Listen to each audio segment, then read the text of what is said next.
year after year after year. I'm international, year after year after year. I'm putting in that work, and I wake up one day, and what number am I as a speaker? Am I number 10 in the world? Am I number 5 in the world? Just take a guess what number you think I am. Number 1 in the world. You don't try to think of a million. You just do this $10 thing you got over and over and over. You're sitting on money, man. That's how you get rich. This anger means I have a message here, a signal. Signals I need to change either my perception or my procedure. Maybe you don't need to change your perception. Maybe they really are rejecting you deliberately. Maybe the procedure is not only how you communicate, but how you're behaving. Maybe you need to look and say, you know, I'm not treating this person in a very loving way. No wonder they're giving me this feedback. I need to change me. Are you following me so far? If you look at your life, and if you're not getting what you want, you owe it to yourself to do something differently. You are, if you're on a job 8 to 5, they say, of Americans go to jobs that you're unhappy. If you're doing something 8 hours a day that you don't like, it's not giving you what you want, it's not giving you a strong feeling of satisfaction and fulfillment. You're miserable, you hate to go there, you're depressed just thinking about it. You're saying that thank God it's Friday. Song every week. If that's what it is, you owe it to yourself to start strategically working. To change directions, see, but you know what most people will do. Most people will resist change. I passed Tony Robbins, Les Brown, Zig Ziglar. Nobody paid me to do this. I just got up and gave 120%. And when you give 120, that's what happened. You become number 1 in the world. I want to ask you a question, seriously. What percentage are you giving? So we're going to start here. You're like, I'm giving 120, bro. I don't got no more to give the Panthers. I gave everything I got. I have no more to give. Like, I really put 120 into this. Do me a favor, don't lie, because we're not giving out no awards for this. So raise your hand if you're giving 120. Like, I ain't got no more to give, E. Good. I see you. I see you, E. I'm giving 100, E. I know I'm just doing at least what Coach want me to do. I'm doing everything Coach want me to do. Quit trying to figure out how to make $1 million. Take something, a $10 idea, and just do it, and keep praying about it. Keep asking God to show you the next level. Keep asking God for strength when it looked like you ain't gonna make it. When I was homeless, it looked like I wasn't gonna make it. I kept praying about it, kept asking God to come get me. I kept leaning on my mama. Man, she said, he didn't bring you this far to leave you. I kept hearing her say that. You know, I could have gave up a long time ago, but I never gave up. I just kept fighting. God is gonna come through and do what he say he gonna do, but you got to give him something to work with. If you do that, God will change your whole life.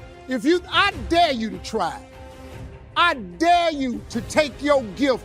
Good, hands down. I'm giving about 90%, E, I'm gonna be real. I'm giving about 90%. Let me see your hand. Yep, I feel you, I see you. Yep. E, I'm talented, bro. For real, for real. I know I look sweet out there, but I'm probably giving about 80% of my effort. Let me see your hands. I'm giving about 80%. Let me see your hand. 70%. Let me see your hand. All right, let's go back, because I saw some people didn't raise their hand. So I'm like, you know what I'm saying? So let's go back again. Like, maybe you didn't hear what I said. I said, like, I need you for you, not for me. I need you for you to admit where you are. Because once we go back out, my goal is to come here and take you to that next level. So when I came after 212 and I came back, some stuff happened after the next year and the next year. And that's what we're hoping to happen again. I feel like Coach don't play with me. He bring me in when he know he got a good group, and they just need to make a couple adjustments and they go to the Super Bowl. So let's start all over again. You giving 120, bro, flat out. You ain't got no more to give. Let me see your hand. You ain't got no more to give. I see you. Yep. And do it over and over and over. Watch what he do, because your gift will make room for you and put you in the presence of great men. Don't say nothing about your passion or your education. Your gift. If you do that, God will change your life. For just your life, your kids, your job, your house, your food, your clothes, your money, your car, your husband, your boyfriend. And then immediately after that, you'll have a better day. And then watch, he start giving you more stuff. Whatever you made $10,000 doing, I need you to do it 10 more times. What you tripping for? If you do it 10 more times, you got $100,000. Now, you might have to hire some people to make this happen. You got to figure that part out. But all you got to do is do what you did for $10. Once you make $100,000, if you just do it 10 more times. Most people will fight change as if change would be worse than what they're experiencing. See, they know this, they're familiar with this. Most people will not challenge the unknown. They won't just step out there, see, they will. See, there are certain things that's got to be in place. They got to see it all together. And life isn't like that. That's not how you grow. So as you look at your life, you're saying, I'm not getting what I want. As you begin to look toward the future, begin to know that whatever it takes for you to create that, you've got that in you. You've got genius in you. You've got goodness in you. So we're always getting the message. We're identifying the signal. We're appreciating the message and knowing the message is telling us we either need to change our perception or our procedure, the way we're communicating, the way we're behaving. See, I believe the most powerful force in the world is to be consistent with the thoughts, ideas, concepts, and beliefs you hold to be true about yourself. That is what identity is. Identity is the governor on every single area of your life. It literally sets the temperature for all of the conditions of your life. That says we know what we are, but not what we may be. Get going. It's a major key. You got to get going. You got to take action. The disciplines is the miracle process. And here's how to get the miracle of your future going as far as disciplines are concerned. Number one, do what you can. You might go home and set a whole new pace for yourself, and we call it cleaning up neglect. Should walk around the block, could walk around the block for your good health. Don't walk around the block. See, you're on the wrong track. Should read, could read, don't read. On the wrong track. Should call, could call, don't call. On the wrong track. Could change, should change, don't change. You're on the wrong track. Letters you haven't written, conversations you haven't had with your family, somebody you should sit down with when you get back home, get that job done. Don't let neglect destroy your days, destroy your life, and destroy your future. Go back and do what you can. You've got creativeness in you if you decide to take the initiative to change the current quality of your life. I say to you that you will find that the universe is on your side, that life is on your side. Now will it be turbulent? Yes. Would it be easy? No, no. Will you have some opposition? Yes. Will I make a lot of mistakes? Yes. Will I get hurt? Yes. Yes. See, a lot of people won't try anything different in life because they don't want to get hurt. Getting what you really want and being able to attract it into your life. What we have to look at is basically the obstacles that we have conditioned ourselves. You notice I say that we have conditioned ourselves, because I've never believed that we need to be putting the responsibility on someone else. If you're conditioned, it's because you have allowed yourself to become that. And if we are conditioned, if we've conditioned ourselves to believe certain kinds of things, and one of the things that we kind of believe and hang on to and live with is this whole idea that all of the things that happened to me in my past are what are keeping me from doing what I'd like to do today. Life is meant to be lived joyously. It truly is. If you're doing and living a life that's not joyous and happy, something is wrong and you need to make a change. And if you'll do what you can, then life will give you some extraordinary things to do. We all pity the man, right? Wants to stride out of his house, go straighten out the corporation, has not yet straightened out his garage. You got to take care of the small disciplines before life will give you a chance to handle the more complicated disciplines. Good phrase to take home. All disciplines affect each other. In fact, here's a good philosophical phrase. If you hadn't thought of it before, here it is. Everything affects everything else. It's so easy to be casual and say, well, this doesn't matter. This doesn't matter. I'm telling you, everything matters. Of course, some things matter more than others, but there isn't anything that doesn't matter. Let us not neglect. Do not neglect the smallest of disciplines, and build on that foundation, and you can have everything you could possibly want. Let me tell you something. It's too much pain to duck. Pain is everywhere. You can hide under here. It will come. Where you are, it's everywhere. Viktor Frankl calls it unavoidable. Suffering. You can't duck it, but most people spend their life not wanting to deal with the pain of rejection, the pain of defeat, the pain of being disappointed, the pain of losing, the pain of failure, the pain of being criticized, the pain of not being. Lack the pain that's called life. Life is full of pain. It's everywhere. Guess what? There's no gain without pain.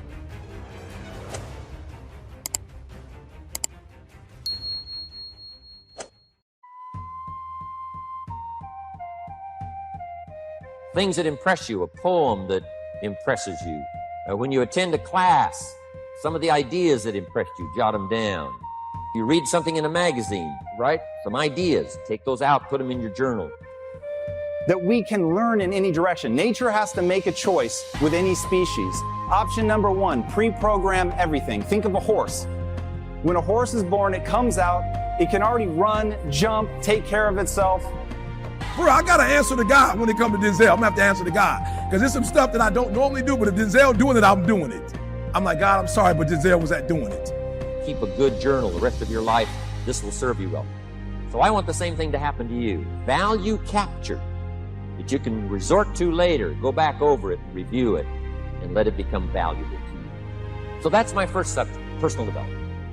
Work harder on yourself than you do on your job. Develop the skills, learn the lessons, take the classes, absorb all that is being taught to you these days.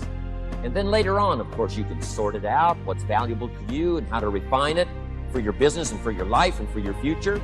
The main thing is to get it and start this process of personal change, personal development. And let me say it one more time. If you will change, everything will change. You'll never be the same. Be built for maximum flexibility. Be able to adapt to your environment. A horse is a horse no matter where you put it.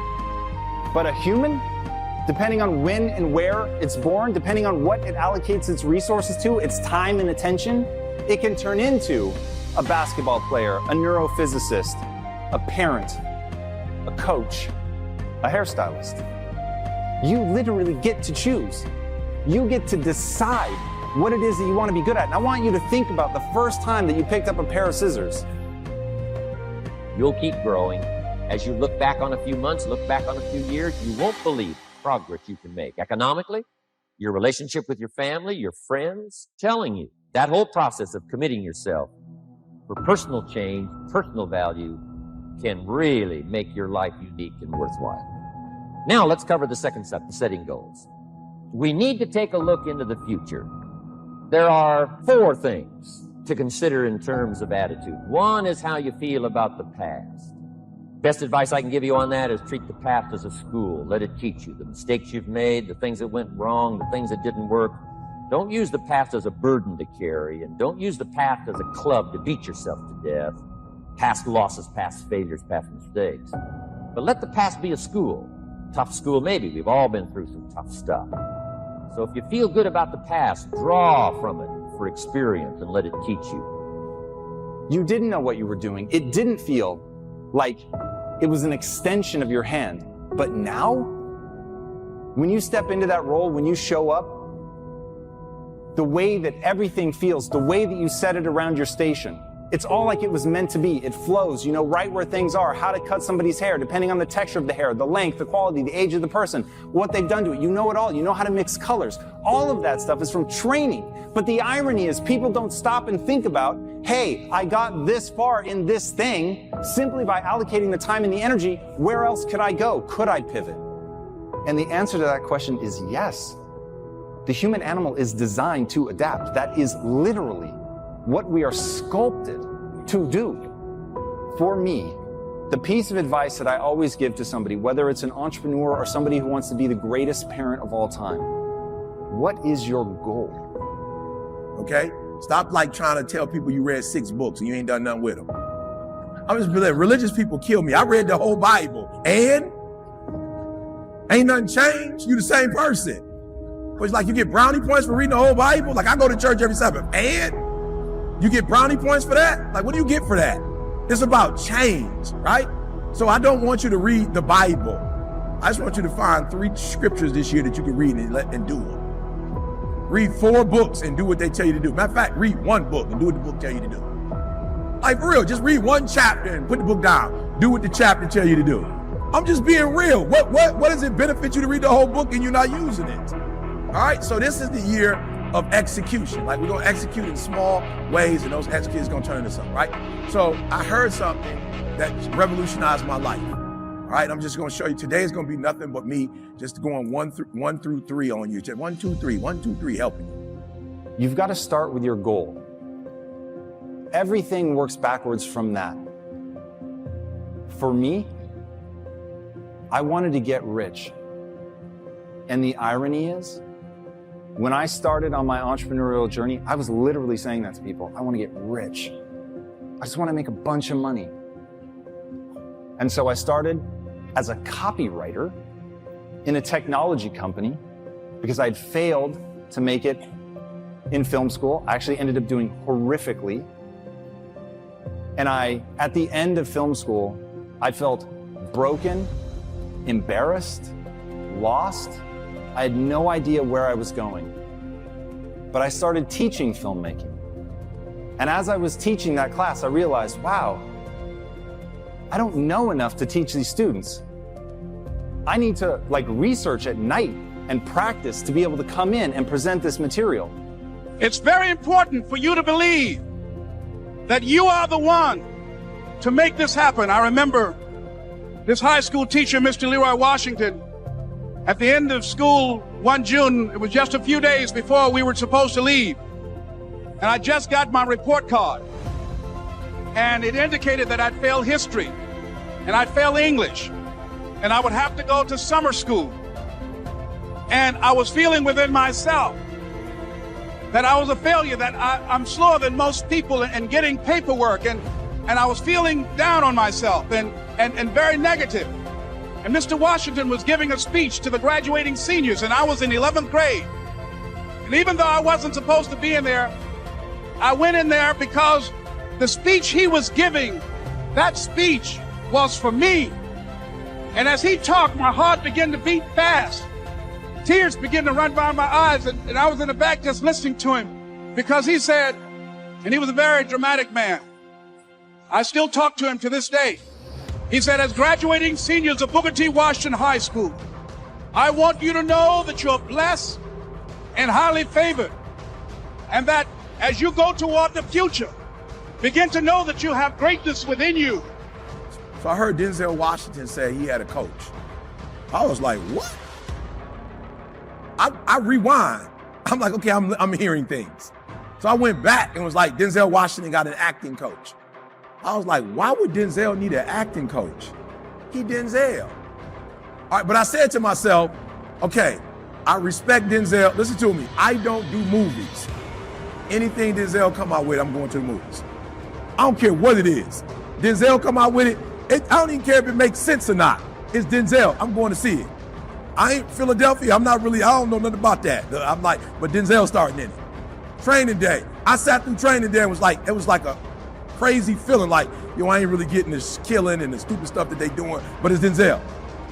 And if just one of you here begin to envision yourselves as being blessed and highly favored to reach your goals, if just one of you capture the essence of what that means, that you have greatness within you and a responsibility to manifest that greatness, that you can make your parents proud, you can make your school proud, you can touch millions of people's lives, and the world will never be the same again because you came this way.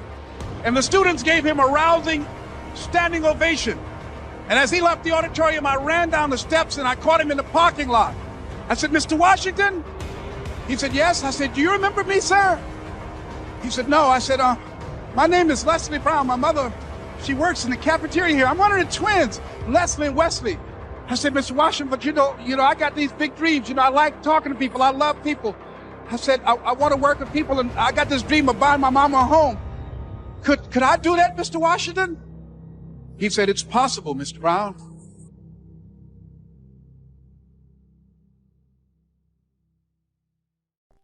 Discipline. If there is a magic word that stands out above all the rest, this is the one. Discipline. Discipline is the bridge between thought and accomplishment, the bridge between inspiration and value achievement, the bridge between necessity and productivity.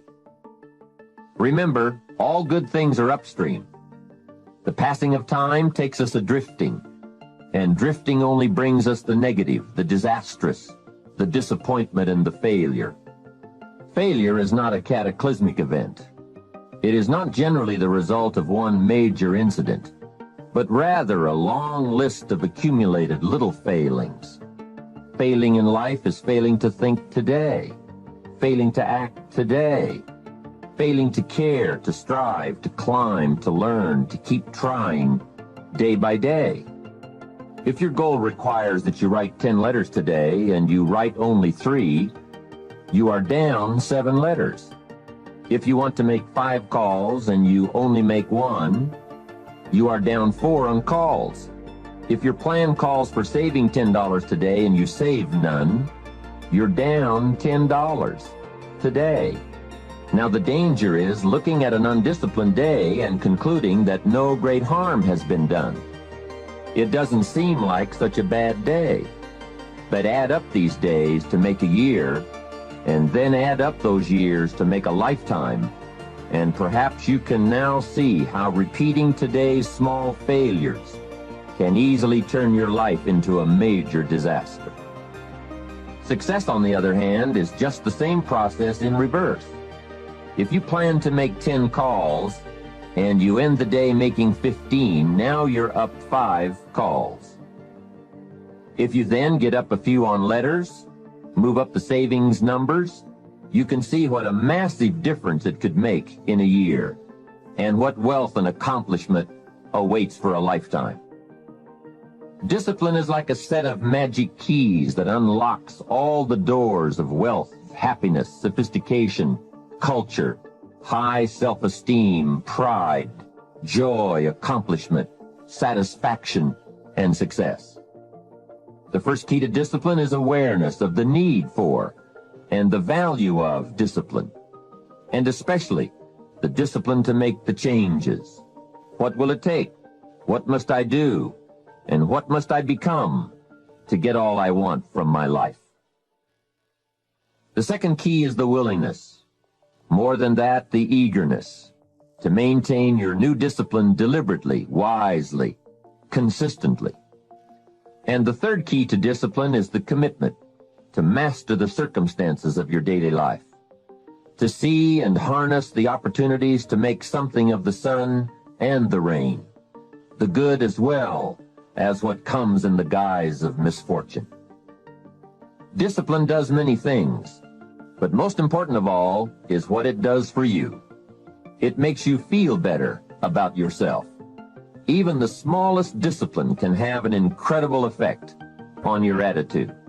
And the good feeling you get, that surging feeling of self-worth that comes from starting a new discipline, is almost as good as the feeling that comes from the accomplishment of the discipline. Second, a new discipline immediately alters your life direction.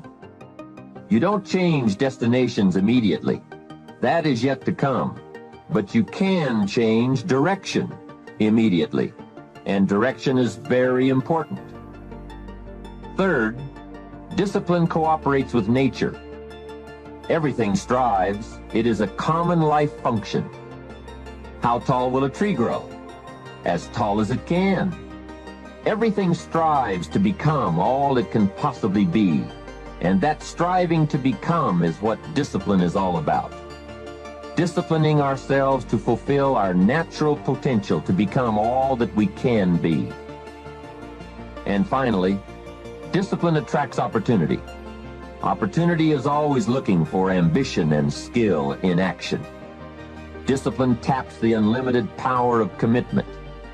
The human will in action, driven by inspiration, enticed by desire, tempered by reason, guided by intelligence, can bring you to that high and lofty place called the good life. Discipline, those unique steps of intelligent thought and activity that put a lid on temper and a faucet on courtesy, that develop positive and control negative, that encourage success and deter failure, that design lifestyle and control frustration, that enhance health and curb sickness, that promote happiness and manage sadness.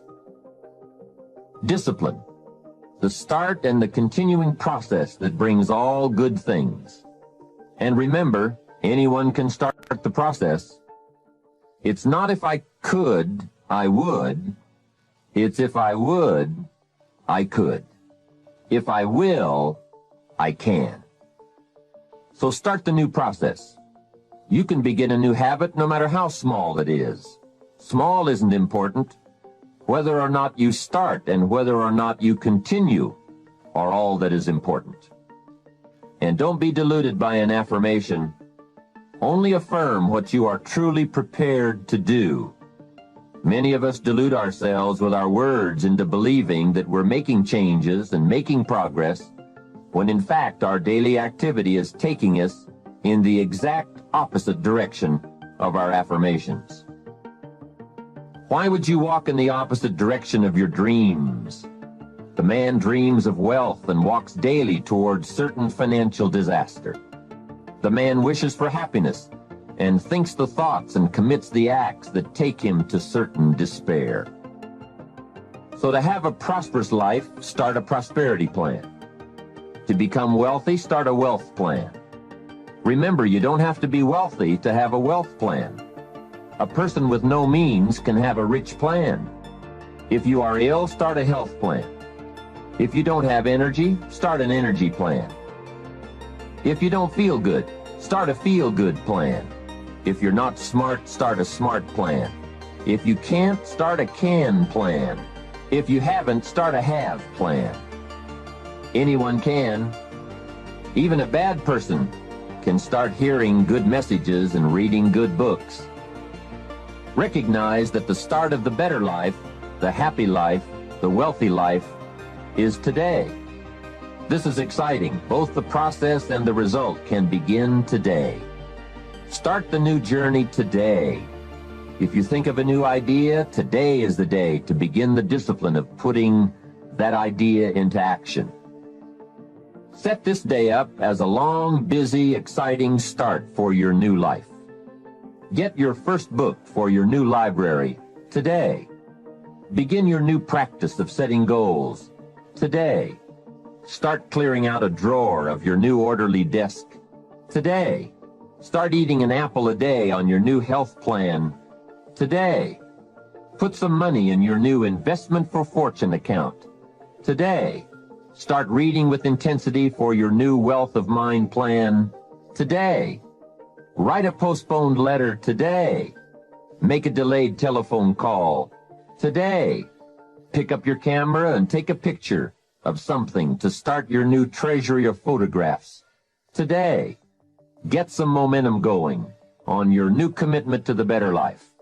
See how many activities you can pile on in this first day.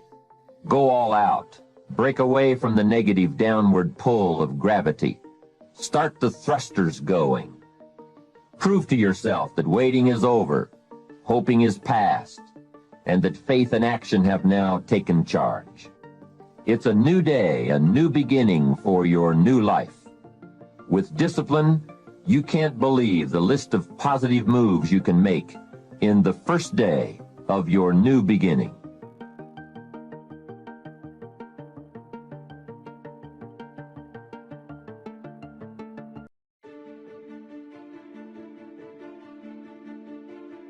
What's an area that's important to improve? If your body's great, how about your career? If career's great, how about your relationships? Intimate one especially, or your kids, or your relationship with your creator, your spiritual side of your life. Or is it your finances? That this is our life, that we're the ones calling the shots. So if you don't feel like doing something, just do it. Just go. Everyone knows how to do a better job than they're doing. That's not the problem. We do know how. The problem is we're not doing what we know how to do. I suggest that you understand that you've got to be the one to make it to the finish line. And even when you cross the finish line, prepare yourself for the next race of your life. Because every day you're racing, run fast, run strong, and believe in it, but don't quit understand why you're running. If you ever question why you run, believe, and know there's a purpose behind everything that you do. It is time to run for your life, pushing with everything you have inside of you, running towards an opportunity. Figure an area that really matters. Decide on that area. Number one, write down what your life is like in that area right now as specifically as possible. So you might say, well, I'm 13.5 pounds overweight, whatever the weight is, whatever the situation is, or my body fat's like this, or I wake up exhausted in the morning, and you write the truth of where you are right now. So you're real clear. Or I'm not in a relationship. I say I want a relationship, but I'm not in one, and I don't seem to find them. All the good ones seem to be gone is my belief. And I really do want one, but I don't have it. Whatever your definition, or I'm in a relationship and I wish I wasn't in a relationship. I'm planning my escape, wherever you are. Or I have a wonderful relationship. We love each other, but there just isn't enough passion. When you feel like giving up, when you feel like everything is against you, when you feel like the situation is going to get worse and you're nervous and you're scared and you're worried, you have to remember not only who you are, but what species that you are a part of. You're a part of the human race. We have sent people to space. We have created technologies that allow us to talk to people from across the globe. We have cured some of the most potent diseases on the face of the planet. We have created peace. We have come together. We have started movements. We've supported each other through the toughest times in history. We have shown humanity that we can actually fight for something bigger than ourselves, that we can act for things that are outside of who we are. We have shown the world that we can come together for a common good, that we can come together and strive towards achieving a common goal. We are built for challenge. Just write the truth of where you are, the area you want to change, but write how it is. And then the second step is, this is where you got to be really honest with yourself. What are the rituals that have put me there? Because whatever results you're getting, even if you don't like the results, there's some rituals that are keeping you in that place. There's some rituals of what you eat or don't eat, how you move or don't move, how you sleep or don't sleep. There's some rituals in the lack of variety or spice or energy or focus in an area. There's something you're doing, and it's usually not one thing, it's a bunch of little things that you kind of do consistently whenever you think about getting in a relationship, whenever you think about working out, whenever you think about money. You get yourself in a state of overwhelm. You start thinking about all the things you can't control. Just write down all the rituals you have, and then here's the third step. What do you want? What's your vision? And be really specific. I want to be my fighting weight. I want to be the strongest I've ever felt. I'm going to turn whatever it is, be specific. And then, last step, number 4. We are built for uncertainty. We are built for tough times. We are made for adversity. And we are more powerful together than any enemy we will ever face. We are bigger than this. We will get through this. We are stronger than this. As long as we play our part. You can either be a part of the problem or a part of the solution. You will either help the situation, not only your situation, but the situation of the people in your life and the people on this planet, or you won't. So quiet the fear, quiet the worry, quiet the anxiety, quiet the stress, quiet the frustration, quiet that voice in your mind that tells you that you can't get through this, that things will get worse, that maybe you're just not strong enough. Quiet that voice. Quiet the doubt. Don't let the thoughts that you can't handle this take up any access space in your mind. You were born to be great. Believe it. There's greatness inside. So stop worrying about what everybody else is doing and start worrying about what you're going to do in order to get the life that you want. In order for you to live the life that you want, you got to do the things that you don't want. In order for you to live the life of luxury, of health, of wealth, of happiness, you've got to make sacrifice. If it comes easy and fast, it's going to leave the exact same way. You can do much better than what you were doing. Why aren't we? Well, there's an answer to that, and there's your answer. It's paradigms. Paradigms are the problem. Why is it that paradigms are holding us back? Well, I think we have to ask ourselves, what is a paradigm? A paradigm is a mental program that has almost exclusive control over our habitual behavior. And almost all of our behavior is habitual. Joel Barker wrote a book on paradigms way back around 1990. He said to be able to shape your future, you have to be willing and able to change your paradigm. Success is a doing. You've got to actually do it. They really get your fingerprint, before they really feel your breath, before they really get your contribution, before they really feel you. That's what you don't want to happen. You don't want to leave this place without us knowing you were here. All I'm doing is giving my dream a chance. And I'm not extraordinary. You don't get off the hook. You don't get to be let off the hook. I'm an ordinary woman who chooses every day to make one more extraordinary decision. I've come a long way, but I have a long way to go. I'm on a journey where I've come a long way, but I still have a vision that I have to reach for. And as I'm going on this journey, I'm realizing that there are a few things that are absolutely imperative to keep in mind. Number one, you can't do it alone. Run towards a victory. Run as hard as you can. You've got to understand why you're running. You have to understand the significance and why you're running. Don't run away from the challenges. Don't run away because it's not going the way you want it to go. Run. full heart run with everything having your heart, your legs moving when you run sometimes, you may ask yourself, how fast can I run? How fast can I get to my destination? But you have to also understand when you're running, you've got to have in your mind that you've got to pace yourself. You've got to be able to pay attention when you're running, because while you're running, there are going to be obstacles around you, and these obstacles are going to be put in place that may try to distract you, but you've got to keep running. And some days you're going to be slow, and some days you just got to be fast, but make sure when you're running. Please do watch our other motivation videos on the screen now. Thank you. Activity is high priority in the life process to try to get maximum benefit out of what we have available. Activity. Now, here's an important question. What is your philosophy about activity? What about hard work? What about long hours? What about full days? If you're doing something, how hard should you go at it? How much time should you put in? Everybody has to develop their philosophy about activity. Just by way of review, let me quote you. Old Testament says, 6 days activity, 1 day rest. That's called philosophy of ratio of activity. What is a good ratio of rest and activity?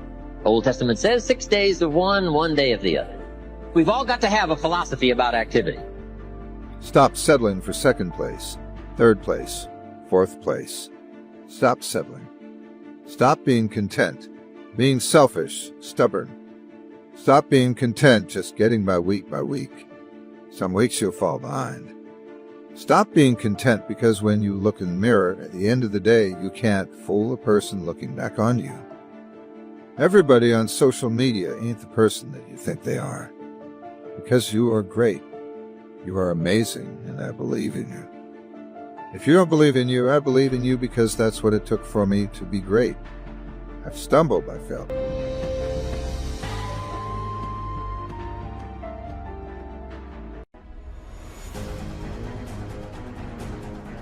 Losing. Sometimes it will happen. But when you lose, make sure you lose the right way. Humble yourself when you lose. Don't be angry because we gotta lose sometimes. Sometimes you may not understand why you're losing, but you will lose. You will fail. But if you're gonna fail, fail the right way. If you're gonna lose, lose the right way. Make sure they remember you. Make sure anything that's coming after you remembers you. They know that, man, I don't want to meet that person again. I don't want to have to fight that person again. I don't want to have to encounter that person again because of the heart and the will that you had within yourself. Don't submit. Don't give up. Fight through it. Push through it. If you're going to lose the right way. Good. So number one, listen to me. Don't write this down. It's not a principle. Listen quickly. I'll give you the first principle. Number one, this is not the principle. It's going to be a dogfight. I would love to tell you that on the road to success, everything is going to work out. It's not. It's going to be a dogfight. It's going to be a dogfight. For those of you watching my videos, on the road to success, I lost 5 aunts to cancer. It's a dogfight. In the midst of my business, I lost aunts. I had to go to funerals. We had to get on a plane. We had to drive. We had aunts that are close to my age who died, who didn't have insurance. We had to raise money. A dogfight. I had cousins shot in stores, execution style, shot back of the head twice. It's a dogfight. Like, you don't see that on YouTube. You don't see that on my TGI. It's a dogfight. Do you understand what that means? Or you're gonna just give in. And then when you lose, you're feeling sorry for yourself. You feel that you're not worthy anymore. You feel like everybody's gonna talk about you. No, it's not about the people. It's about you. It's about understanding you. All my life, I've been pushing myself. All my life, I've been digging. All my life, I've been going. All my life, I've been thriving. And yes, I've been knocked down. Yes, I've been pushed aside. Yes, I've been rejected. But I kept going. I kept pushing. I kept believing in myself. I'm not saying that you got to be like me. You and me are two different people. You and me don't necessarily connect on everything, but you got to connect to something. You got to believe in something. You got to understand that it's going to take more grit and more will when it comes to what it is that you are seeking in your life. My wife, 3 years ago, 7 legions found on her brain. It's a dog fight. It hasn't been easy. It's a dog fight. The road hadn't been success. Like, it's just a paved road, and like E.T. go this way. It's been rough. It's been crooked. It's been hard. But I've made up in my mind that I will get a reward for the pain that I go through. I will not stop in the middle of the process. I will not be defeated. I will not be destroyed. I will take everything that happens in my life, and I will allow the pain to push me to greatness. You will not break me. You will not stop me. You will not defeat me. The only way I lose is if I quit. It's going to be a dog fight. And so if you're ready to quit, then don't get started. If you're ready to quit, don't get started. If you're looking for this easy path, don't get started. If you think they're not going to close the door on you and say no 1,000,000 times, don't get started. But every time they close the door, I just get excited. Why? Because I am not a no. I'm one yes away. I know that it can be very, very frustrating to try and become disciplined. And I apologize that I haven't talked about the fact of what to do if you come from an undisciplined family or you have undisciplined parents. I haven't really talked about what to do in that situation, but there's a reason that I haven't talked about that before, and that is because you don't get discipline from your parents. You don't get discipline from your parents, from your grandparents, from your older brothers and sisters. You don't get discipline from an external source. You have to get it from you. That's what self-discipline is. You get it from yourself. You get it from you. So there's people from every possible background, from no parents to crazy parents to drug addicted parents to super squared away parents, and everywhere in between on that spectrum that are completely disciplined people, more disciplined than anyone I know. I'm young, I'm one yes away. You can't keep telling me no forever. You can't keep denying me forever. This type of energy, this type of passion, you can't stop it. You can contain it for a while, but you cannot stop. This is life. And you can't defeat me. There is not. You don't have enough power. You don't have enough energy. You don't have enough strength to stop this. Contain it for a year, you might. 2 years, you might. You do not have hate, does not have enough energy to destroy love. You cannot destroy this. And so I'm telling you today, it's going to be a dogfight. Every day I'm chasing something different. Every day the way I operate is totally different, and it's not about the product for me as much as it is about the process. And what I mean about the process saved my life. You see, my mother had me when she was 15 years old, right? Over on the east side of Atlanta, we came up in this neighborhood by the name of Kirkwood, drug dealer on every corner, gang members in the neighborhood, 2-bedroom home, 14 people, used to sleep on the floor. Got the opportunity to sleep in the bed one time out of the week. There was 6 of us in the bed, 3 at the foot, 3 at the head. And I came up with this dream pretty quick. I said, man, I want to go to the NFL because I had 8 uncles in that house, all 8 of which are still going in and out of prison. And so pretty quick, I said, man, I want to go to the NFL. So I went to my big cousin tomorrow one night. I said, man, listen, I want to go to the NFL. So we got to work for this thing. So the thing we're going to do every night, we're going to be patient. We're going to engage in consistent action. Every night, we're going to race light pole to light pole, no shoe. So every night we would get out in the street, race light pole to light pole. One night, a coach came down the street. He signed me and my cousins up for organized sports, right? First time being in organized sports. We get in organized sports. The thing was, after practice, everybody would leave to go home. And I always had to sit on the bench and wait on my mother because she worked that week. It doesn't come from your parents. You don't inherit it. And there's another piece here.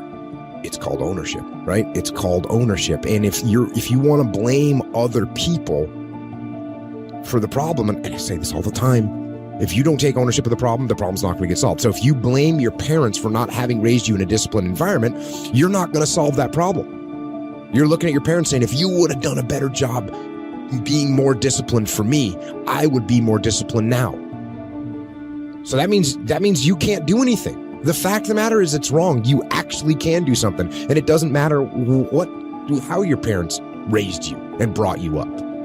You can have the discipline you need to decide to do it. So as long as you're blaming other people, I mean, if you blame me for not discussing it, you blame me for having zero idea what that experience is like, you blame your parents for not raising you this way, as long as you're blaming other people, as long as you're counting on other people to give you discipline, as long as you do that, you will not have it. And so when my mother would show up in the park, it would be about 10 o'clock, 10:30 at night. So I'm sitting there, and when my mother would pull up, she drove an old Buick Regal, hubcaps off the car, seats torn up, the car was all beat up. And she would pull up in the park 10:30 at night. I would jump off the bench. I would sprint over to my mother. I would say, Mom, if you don't mind, can you please sit back in your car and turn on your car lights? I have to do some extra drills. I have to go to the NFL. So you would never have to work another day in your life. And I knew my mother was tired. And every night, my mother would sit back in that car, and those car lights would hit that field. And he had a 7-year-old kid doing backpedaling drills, running sprints, running laps, chasing his dream to go to the NFL. But just beyond those car lights, I could always connect with my mother's eyes. So it made me dig a little bit deeper. It made me push myself a little bit further. It made me work a little bit harder. It created a certain level of sweat equity in what I was doing. It created a certain level of pride in what I was doing. You know why people quit? People don't have pride in what they do. You know why people stop? They're selfish, and it's just about them.